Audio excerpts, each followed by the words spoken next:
Hello दोस्तों, स्वागत है आपके चैनल ग्रो विद स्नेहम में। हाँ, आज से हम लोग शुरू करेंगे class 6 to 12 NCERT short notes geography class है। सबसे पहले हम लोग NCERT 6 से 12 तक का ज्योग्राफी हम लोग रिवीजन करेंगे। उसके बाद अदर सब्जेक्ट को रिवाइज करेंगे। इसके लिए आज हमारा पहला चैप्टर है भूगोल क्या है। तो हम लोग एक एक चैप्टर डेली रिवाइज करेंगे।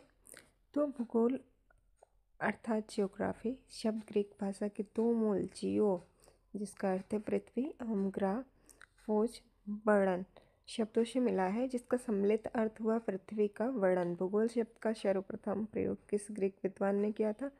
साइरिन एरेटोस्थनीज ने सन 276 से 194 ईसा पूर्व। हिंदी शब्द भूगोल भू और गोल शब्दों से मिलकर बना है, जिसका अर्थ है गोलाकार पृथ्वी।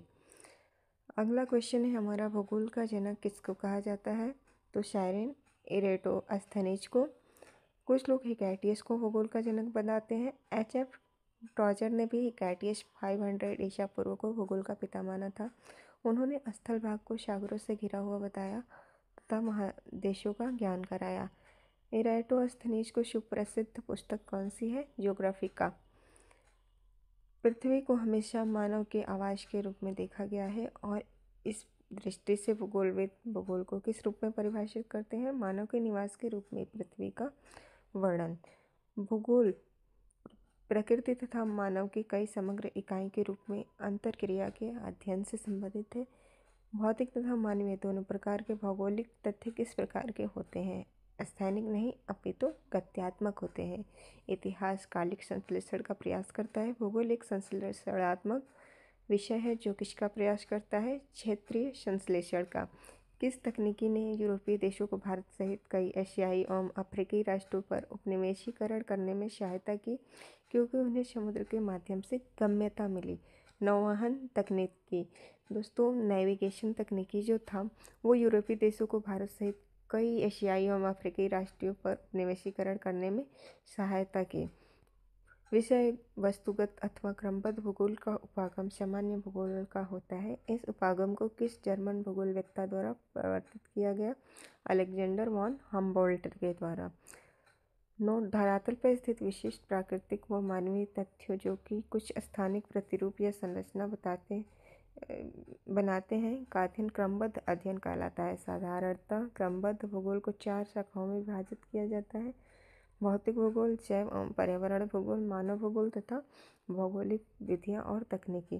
प्रादेशिक भूगोल विश्व को विभिन्न प्रदेशों में विभक्त कर एक विशेष प्रदेश के सभी भौगोलिक तथ्यों, प्राकृतिक, वनस्पति, राजनीतिक, प्रति व्यक्ति आय आदि का अध्ययन करता है। प्रादेशिक भूगोल का विकास किस जर्मन भूगोलवेत्ता द्वारा किया गया? कार्ल रिटर के द्वारा। किसके द्वारा किया गया? कार्ल रिटर के द्वारा। व्लादिमीर कोपेन जर्मन का जन्म रूस में और मृत्यु ऑस्ट्रिया में मौसम विज्ञानी और जलवायु विज्ञानी है, जिसको विश्व के जलवायु क्षेत्रों में परिसीमन और मानचित्रण के लिए किया जाता है। उनको क्या कहा जाता है? तो उनको कहा जाता है, व्लादिमीर कोपेन जर्मन को जलवायु विज्ञान का जनक। भारतीय भूगोल का जनक किसको कहा जाता है? जेम्स रेनेल को। विश्व का पहला ज्ञात मानचित्र एनेक्सीमैंडर ने बनाया था, वह किस देश का निवासी था? विश्व का पहला ज्ञात मानचित्र एनेक्सीमैंडर ने बनाया था, वह निवासी था यूनान देश का। अब हम यहाँ पे पढ़ेंगे साइरिन एरेस्थनीज के बारे में। साइरिन एरेस्थनीज एक प्राचीन यूनानी गणितज्ञ, कवि और खगोलविद थे। उनको 3री से शताब्दी ईसा पूर्व में ज्योग्राफी शब्द के पहले उपयोग का श्रेय दिया जाता है। उन्होंने भूगोल को एक अलग अध्ययन शास्त्र के रूप में स्थापित किया और भूगोल के लिए ज्योग्राफी का शब्द का प्रयोग किया, इसलिए उनको व्यवस्थित भूगोल का जनक भी कहते हैं। उन्होंने ही भूभौतिकी को जन्म दिया और अपने भौगोलिक लेखन और उपलब्धियों के लिए भूगोल के पिता के रूप में भी जाने जाते हैं। उन्होंने पृथ्वी की परिधि का लगभग सही मापन भी किया, साथ ही अक्षांश और देशांतर की एक प्रणाली का आविष्कार किया और पृथ्वी से सूर्य की दूरी की भी गणना की। उनको लीप ईयर का आविष्कारक भी बताया जाता है। किसको बताया जाता है? साइरिन एरेस्थनीज को लीप ईयर का आविष्कारक।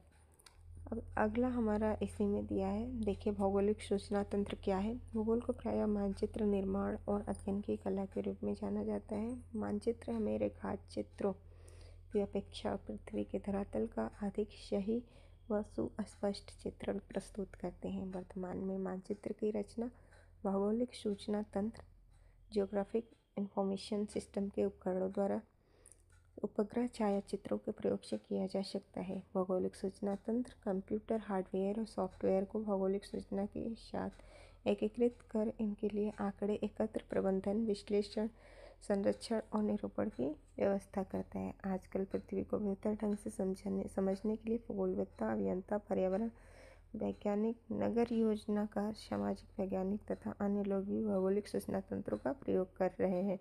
तो ये है हमारा भौगोलिक सूचना तंत्र। इसके बाद से हमारा नेक्स्ट पॉइंट है, किन दो भूगोलविदों ने भारत का पहला सटीक मानचित्र बनाया। तो ये हमारा पहला है विलियम लैम्बटन और जॉर्ज एवरेस्ट।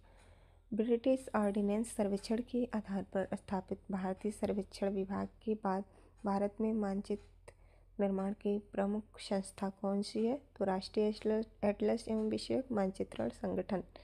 सबसे पहले एंटी साइक्लोन प्रति चक्रवात, जिसको हिंदी में कहते हैं, शब्द का प्रतिपादन किसने किया था। तो फ्रांसिस गैल्टन ने किया था। भूगोल की अध्ययन विधि परिवर्तित होती रही है। प्रारंभिक विद्वान वर्णनात्मक भूगोलवेत्ता थे, बाद में यह विश्लेषणात्मक भूगोल के रूप में विकसित हुआ। आज यह विषय वर्णन और विश्लेषण के साथ साथ और क्या करता है, तो ये जो है हमारा भविष्यवाणी करता है। क्या करता है, भविष्यवाणी करता है। भूगोल को प्रायः मानचित्र निर्माण और अध्ययन की कला के रूप में जाना जाता है। वर्तमान में मानचित्र की रचना किस तंत्र के उपकरणों द्वारा उपग्रह छायाचित्रों के प्रयोग से किया जाता है। तो भौगोलिक सूचना तंत्र, जिसे हम GIS कहते हैं। अगला आप लोगों का टॉपिक है, सन 1962 में किस देश के संघीय वन एवं ग्रामीण विकास विभाग द्वारा प्रथम भूगोलीय निर्देशक प्रणाली बनाई गई थी। कनाडा के द्वारा संघीय वन एवं ग्रामीण विकास विभाग द्वारा प्रथम भूगोलीय निर्देशांक प्रणाली बनाई गई थी। किसके द्वारा बनाई गई थी, कनाडा के द्वारा। कनाडा के किस भूगोलवेत्ता ने कनाडा लैंड इन्वेंटरी के इस्तेमाल के लिए पहली बार GIS की परिकल्पना की और विकसित किया, जिसके वजह से उनको GIS का जनक भी कहा जाता है। वो हैं डॉक्टर रॉजर टॉमलिंसन, जो कनाडा के भूगोलवेत्ता हैं। सन 1950 में किसके नेतृत्व में प्रादेशिक विज्ञान आंदोलन का प्रारंभ हुआ, जिन्होंने पारंपरिक भूगोल की गुणात्मक प्रवृत्तियों के विपरीत भौगोलिक प्रश्नों को और अधिक मात्रात्मक और विश्लेषणात्मक आधार प्रदान किए। तो ये है हमारे वाल्टर इशार्ड। कौन है, वाल्टर इशार्ड। अब यहाँ पे आप लोग देख सकते हैं कि भूगोल की 3 प्रमुख शाखाएं हैं।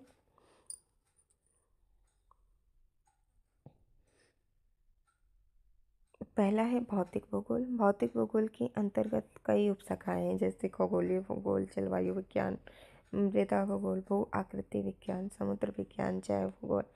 दूसरा है मानव भूगोल। मानव भूगोल की भी कई सारी उपशाखाएं हैं, जो कि मानव विज्ञान भूगोल, आर्थिक भूगोल, ऐतिहासिक भूगोल, जनसंख्या भूगोल, सांस्कृतिक भूगोल, राजनीतिक भूगोल, सामाजिक भूगोल, अधिवास भूगोल, जो कि मानव से रिलेटेड है। तीसरा है हम लोगों का प्रादेशिक भूगोल। प्रादेशिक भूगोल, उसके बाद से हम लोगों का टॉपिक है भूगोल क्या है। इसका शॉर्ट में हम लोगों को यहाँ पे दिया है समरी। भूगोल वह आवामय विज्ञान है जो पृथ्वी की झलक स्वर्ग में दिखता है। ये किसने कहा था, टॉलेमी ने कहा था। भूगोल का उद्देश्य धरातल की प्रादेशिक क्षेत्रीय भिन्नता का वर्णन एवं व्याख्या करना है। रिचर्ड हॉडसन है। भूगोल धरातल के विभिन्न भागों में कारणात्मक रूप से संबंधित तथ्यों में भिन्नता का अध्ययन करता है। अल्फ्रेड हैटनर ने भूगोल वह विभाग है जिसमें भूमंडल के सभी लक्षणों, घटनाओं और उनके संबंधों का पृथ्वी को स्वतंत्र रूप में मनाते हुए वर्णन किया जाता है। इसकी समग्र एकता मानव एवं मानव जगत से संबंधित दिखाई देती है। तो ये है हमारे क्वालिटेटिव के द्वारा कहा गया है। भूगोल हमको स्थल एवं महासागरों में बसने वाले जीवों के बारे में ज्ञान कराने के साथ साथ विभिन्न लक्षणों वाली पृथ्वी की विशेषताओं में को समझाता है। ये स्ट्रेबो ने कहा है। भूगोल पृथ्वी की सतह को अध्ययन का केंद्र मानकर उसे समझने वाली विद्या है। इसके अंतर्गत जलवायु, धरातलीय लक्षण, जल एवं मरुभूमि, खनिज एवं पशु व भूतल पर बसे मानव जैसे तत्वों का निरीक्षण एवं वर्णन होता है। ये वारेनियस ने कहा है। तो आज हम लोगों का पहला चैप्टर का ये मोस्ट इम्पॉर्टेंट टॉपिक था। अगले क्लास से जुड़े रहने के लिए आप लोग इस पेज को फॉलो कर लीजिए। नेक्स्ट क्लास अगले दिन, और कमेंट बॉक्स में बताएं आप लोगों को क्लास कैसी लगी। Thanks for watching.